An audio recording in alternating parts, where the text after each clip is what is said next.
ইংরেজদের হুকুমতে ন্যস্ত করেছিলেন।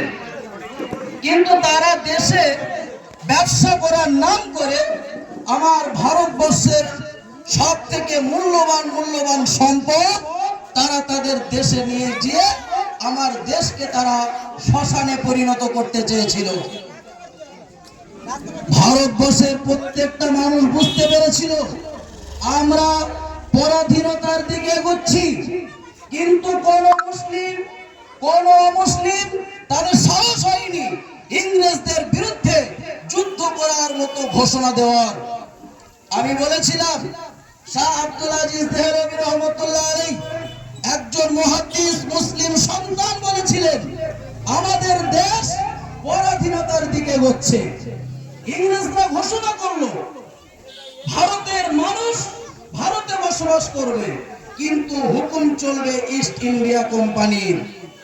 ধর্মীয় স্বাধীনতা তাদের থাকবে না, কোন মুসলিম মসজিদে যেতে পারবে না, কোন হিন্দু মন্দিরে যে ঘন্টা বাজাতে পারবে না, কোন খ্রিস্টান তাদের দুর্গঘর বা তাদের উপাসনালয়ে যেতে পারবে না।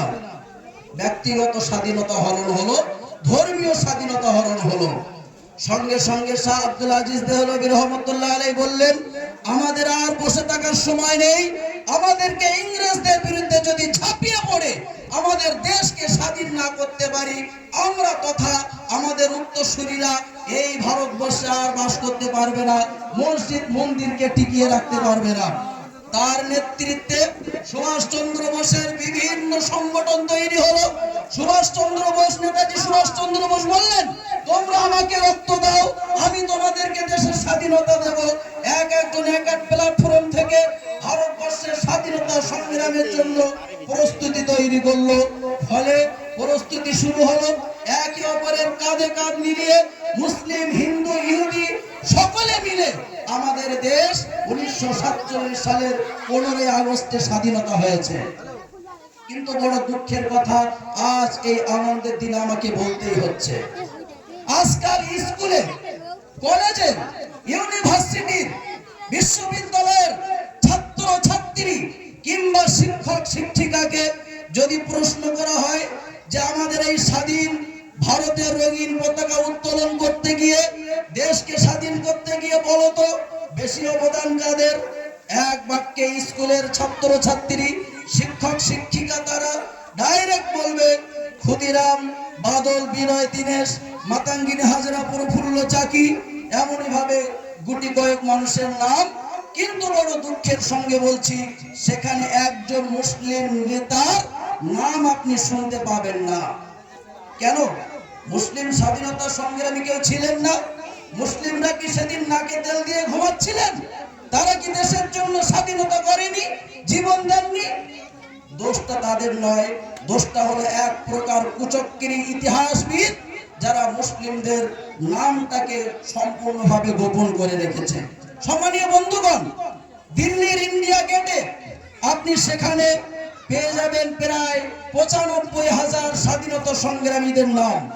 কিন্তু বড় দুঃখের সঙ্গে বলছি সেই ৯৫,০০০ স্বাধীনতা সংগ্রামীর মধ্যে তাদের নাম, কিন্তু মুসলমানের নাম সেখানে মাত্র ৬১,৩৯৫ জন।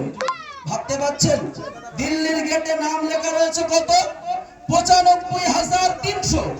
তার ভিতরে মুসলিমদের নাম কত?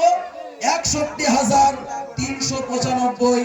ইতিহাস বলছে, দিল্লির গেট বলছে মুসলমানদের অবদান আছে। ইতিহাস কোথায় গেল? আমাদের মুসলিম ঘরের সন্তানেরা জানে না কেন? কেন আমাদেরকে কিছু রাজনৈতিক নেতা আমাদেরকে দেশদ্রোহী বলবে, আমাদেরকে বিদেশি বলবে, আমাদেরকে পাকিস্তানে চলে যাওয়ার হুমকি দেবে? কেন আমাদেরকে আপনার বিরোধী বলবে, আমাদেরকে শুক্রবারী বলবে, আমাদেরকে জিহাদি বলবে? হ্যাঁ, আমরা জিহাদি, দেশের জন্য আমরা জিহাদ করে আমরা আমাদের দেশকে স্বাধীন করেছি। সম্মানীয় বন্ধুগণ, আমাদের মালা পরানোর সময় আমরা নিঃসন্দেহে সুভাষচন্দ্র বোসের গলায় আমরা মালা পরাবো। আমি একটু আগে পরে এসেছি, আমাদের নেতৃত্বরা আবার গ্রামের সকলে সুভাষচন্দ্র বোসের গলায় মালা পরাবেন। অবশ্যই তিনি বলেছিলেন তোমরা আমাকে রক্ত দাও, আমি তোমাদেরকে স্বাধীনতা দেব। তার আত্মবলিদানকে আমরা স্যালুট জানাচ্ছি। কিন্তু বড় প্রশ্ন থেকে যাচ্ছে নেতাজি সুভাষ চন্দ্র বোসের সব থেকে বড় রাজনৈতিক গুরু ছিলেন আপনার ওবায়দুল্লাহ সিদ্দিকী রহমাতুল্লাহ আলাইহি। তিনি ছিলেন একজন মুহাদ্দিস, বড় মাপের একজন আলিম। মাওলানা আবুল কালাম আজাদ, তিনি ছিলেন মহাত্মা গান্ধী রাজনৈতিক নিরাপত্তার সঙ্গী।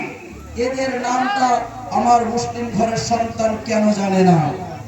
সম্মানীয় বন্ধুগণ, একটা নাম আপনারা শুনুন, ক্ষুদিরাম বসু। আপনার নাম শুনেছেন না শোনেননি? ক্ষুদিরাম বসু, নিঃসন্দেহে তার আত্মবলিদানের কথা আমরা স্মরণ করি। দেশের জন্য তার যে ফাঁসির দড়ি গলায় ঝুলতে হয়েছে, এটা আমাদের জন্য অনেক গর্বের। আমরা তাকে স্যালুট জানাচ্ছি। কিন্তু বড় প্রশ্ন থেকে যাচ্ছে, কিংসফোর্ডকে হত্যা করতে গিয়েছিলেন এই ক্ষুদিরাম বসু, ঠিক কিনা? ইতিহাস পড়ুন, চেপে রাখা ইতিহাস, এর সত্য গোপন কেন? ইতিহাস পড়ুন, মিস্টার ট্যামসনের জীবনের ইতিহাস পড়ুন, বুঝতে পারবেন ক্ষুদিরাম বসু